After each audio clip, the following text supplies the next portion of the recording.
of drones and potentially missiles entered Israeli airspace rather. In fact, I believe we have some footage of that. Again, you can hear the sound of sirens blaring, and you can see some of those interceptions. Now, we understand the U.S., Israel, and the Jordanian military intercepted much of that, and so too has Israel's incredibly sophisticated missile defense systems.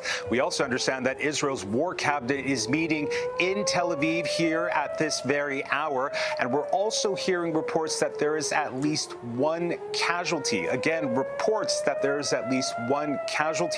The concern is that could change in the coming hours following this unprecedented attack from Iran on Israel inside Israeli territory, something Iran has never done, but warned it would, as you so rightly said, following last week's strike on its embassy in Damascus, destroying that building